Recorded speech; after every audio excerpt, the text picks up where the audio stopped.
పశ్చిమ గోదావరి జిల్లా నర్సాపురం మండలం మల్లవరం లంక గ్రామంలో తాగునీటి సమస్యను పరిష్కరించాలంటూ సిపిఎం ఆధ్వర్యంలో మహిళలు ఖాళీ బిందెలతో గ్రామ సచివాలయం వద్ద నిరసన తెలిపారు. 5 రోజులుగా నీటి సరఫరా లేకపోవడంతో గ్రామస్తులు తీవ్ర ఇబ్బందులు పడుతున్నారు. చెరువులో నీరు ఉన్నప్పటికీ అధికారుల నిర్లక్ష్యంతో సరఫరా చేయలేదని పరిస్థితి ఏర్పడింది. సమస్యను పరిష్కరించే వరకు ఆందోళన విరమించమని సిపిఎం నాయకులు స్పష్టం చేశారు. దారుణం దారుణం 5 రోజులైనా మంచినీళ్ళు ఇవ్వకపోవడం. దారుణం 5 రోజులైనా మంచినీళ్ళు ఇవ్వకపోవడం. ఇవ్వాలి తాగునీరు వెంటనే. మల్లవరం లంక గ్రామంలో తాగునీరు వెంటనే. మల్లవరం లంక గ్రామంలో తాగునీరు వెంటనే. ఇవ్వాలి తాగునీరు వెంటనే. మల్లవరం లంక గ్రామంలో తాగునీరు వెంటనే. నరసాపురం మండలం మల్లవరం లంక గ్రామంలో తాగునీరు వెంటనే. నరసాపురం మండలం మల్లవరం లంక గ్రామంలో తాగునీరు వెంటనే.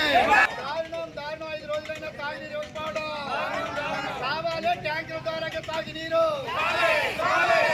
ట్యాంకర్ల ద్వారా తాగునీరు వెంటనే. కావాలి అధికారులు వెంటనే. ఇవ్వాలి ట్యాంకర్ల ద్వారా తాగునీరు. ఇవ్వాలి ట్యాంకర్ల ద్వారా తాగునీరు. దారుణం 5 రోజులైనా మంచినీరు ఇవ్వకపోవడం. దారుణం సమస్యను పరిష్కరించాలి. తాగునీరు సమస్యను అధికారులు వెంటనే. కావాలి ప్రజాప్రతినిధులు వెంటనే. కావాలి అధికారులు వెంటనే. ఇవ్వాలి తాగునీరు. మల్లవరం లంక గ్రామంలో తాగునీరు. ఇవ్వాలి ట్యాంకర్ల ద్వారా తాగునీరు. ఇవ్వాలి ట్యాంకర్ల ద్వారా తాగునీరు. పరిష్కరించాలి మల్లవరం లంక గ్రామంలో తాగునీటి సమస్యను. పరిష్కరించాలి మంచినీటి సమస్యను. ఇవ్వాలి ట్యాంకర్ల ద్వారా మంచినీళ్లు. ఇవ్వాలి ట్యాంకర్ల ద్వారా మంచినీళ్లు.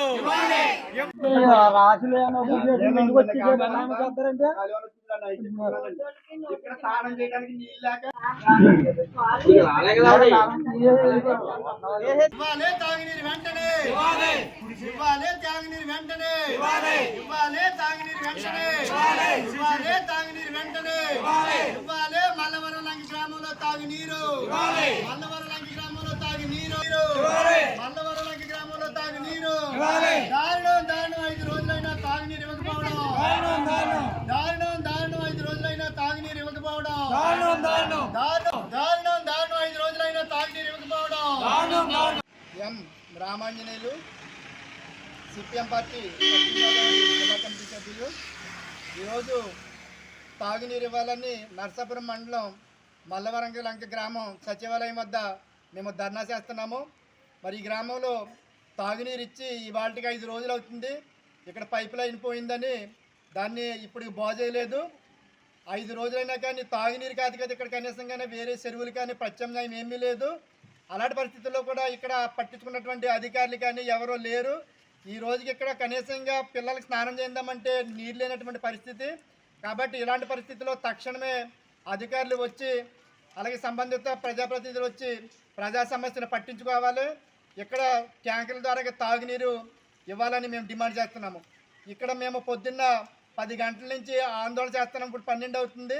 కానీ ఇక్కడ పంచాయతీ కాడికి ఇప్పటికి ఈ క్షణం వరకు కూడా 12 గంటలు అవుతున్నా సంబంధిత పంచాయతీ అధికారి కానీ సిబ్బంది కానీ లేకపోతే ఇతర విఆర్ఓ కానీ ఇతర ఏ అధికారులు రాలేదు. మరి మేమే పై అధికారులకి మాట్లాడితే ఎండిఓ గారికి ఫోన్ చేస్తే మరి సాక్షాత్ ఉన్నత అధికారులు కూడా మేము మా చేతుల్లో ఏమీ లేదు, మేము మాట్లాడతాము, మేము చూస్తామంటున్నారు. మరి ఇటువంటి అధికారంగా మరి ప్రజలకి ఏం న్యాయం చేస్తుంది ఈ ప్రభుత్వం అనేది మేము ప్రశ్నిస్తున్నాము. కాబట్టి తక్షణమే సంబంధిత అధికారులు వచ్చి ఇక్కడ పైపు లైన్ బాగు చేస్తుండటంతో పాటు శాశ్వత పరిష్కారంగా మొత్తం పైపు లైన్ జల మిషన్ ద్వారా పెట్టి ఇక్కడ మొత్తం పైపు లైన్ అంతా మార్చాలని, అలాగే ఈ వేసవి సీజన్ వెళ్ళిన దాకా మొత్తం ఈ ప్రజలందరికీ కూడా ట్యాంకర్ల ద్వారా స్వచ్ఛమైన తాగునీరు ఇవ్వాలని, లేని పక్షంలో మేము ఈ నరసాపురం సబ్ కలెక్టర్ ఆఫీస్ వద్ద పెద్ద ఎత్తున ఆందోళన చేయడానికైనా సిద్ధపడతామని తక్షణం ఈ సాగునీరు అందించి ప్రజలకి ఆదుకోవాలని మేము విజ్ఞప్తి చేస్తున్నాం.